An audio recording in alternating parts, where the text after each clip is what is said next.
আজকে চলেন যাওয়া যায় ১০০ টাকা দিয়ে কি কি খাওয়া যাবে। আমি চলে এসেছি মিরপুর ১৪ টুকু সরণি বলে এখানে। এখানে ১ম এই আমি আজকে ট্রাই করব এই হচ্ছে স্ট্রিট ফুডের এই ছোট, ছোট ফুচকাগুলো।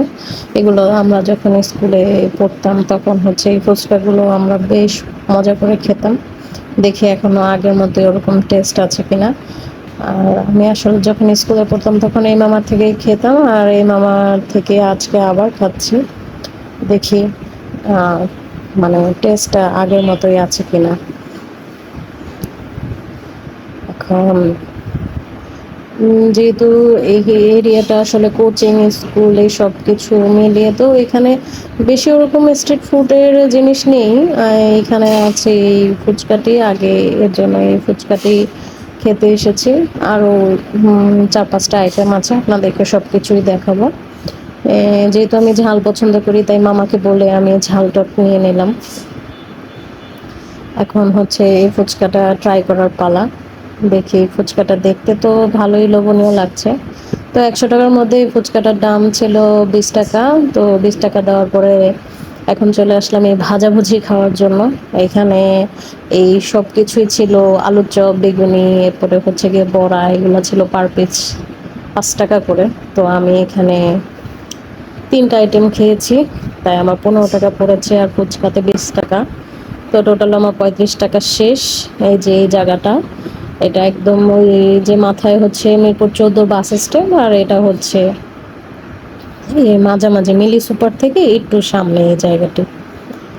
তো খেতে খেতে এখন আবার চলে গেলাম ভেলপুরি খেতে আরেক মামার কাছে।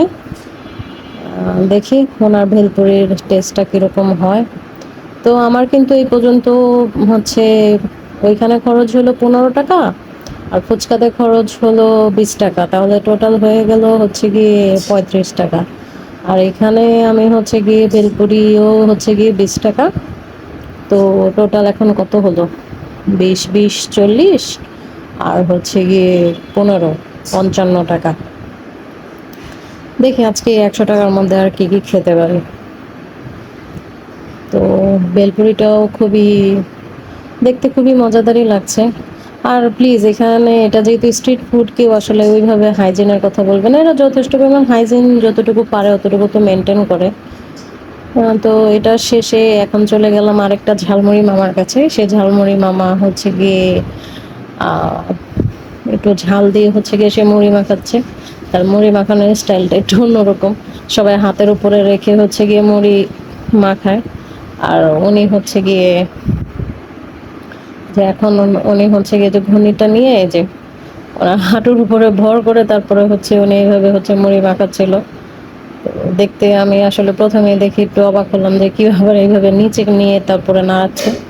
তো যাই হোক, এই ঝালমুড়ির টেস্টটাও ভালোই ছিল। আমি আবার একটু ঝাল বাড়িয়ে দিতে বলেছিলাম, কারণ আমি আসলে একটু ঝাল খেতে পছন্দ করি। তো এখানে আমার চলে এলো ১০ টাকার ঝালমুড়ি। তাহলে টোটাল আমার চলে এলো, কত হয়ে গেল আমার তাহলে? ৬৫ টাকা আমার খরচ হয়ে গেল। এখন আর কিছু পাইনি, পাইলাম এই সিদ্ধ ডিমের দোকান। দোকান তো না, মানে সিদ্ধ ডিমের মামা আর কি হচ্ছে গিয়ে বিক্রি করতেছিল। তা আমার হাঁসের ডিম খুবই পছন্দ, কিন্তু ক্রিম বয়েল খাই আমি। তো এখানে হচ্ছে হাঁসের ডিমের দাম হচ্ছে ২৫ টাকা। তা আমার বাকি টাকা থেকে ২৫ টাকা দিয়ে হচ্ছে গিয়ে আমি ভেল কি এই হাঁসের ডিমটি হচ্ছে গিয়ে নিয়েছি। এবং ওনার এই হাঁসের ডিমের হচ্ছে গিয়ে সাথে আগে তো শুধু হচ্ছে গিয়ে ডিম আপনার হচ্ছে গিয়ে নিলে ডিমের সাথে লবণ দিত, কিন্তু এখন হচ্ছে গিয়ে ওনারা এই ডিমের সাথে হচ্ছে গিয়ে আপনার একটা পেঁয়াজ মরিচের একটা হচ্ছে গিয়ে ওয়ান কাইন্ড অফ ভর্তার মতো করে, ওইটা হচ্ছে গিয়ে এটা মানে সালাদের মতো। ওটা খেতে ভালোই মজা লাগে। ওটা দিয়ে এখন আসলে ডিমটা খেতে খুবই ভালো লাগে। তো এই তো হয়ে গেল, এই যে আমাকে দিয়ে দিল এই সেই হচ্ছে গিয়ে মজাদার ক্রিম বয়েল হাঁসের ডিম। যাই হোক, এতটুকু হচ্ছে গিয়ে পেঁয়াজ মরিচের ভর্তা দিয়ে তো আমার হবে না, আমার আরো বেশি লাগবে। খাওয়া দাওয়া শেষ করে এখন বাড়ি চলে গেলাম। ভালো থাকবেন এবং আমার সাথে থাকবেন। ধন্যবাদ।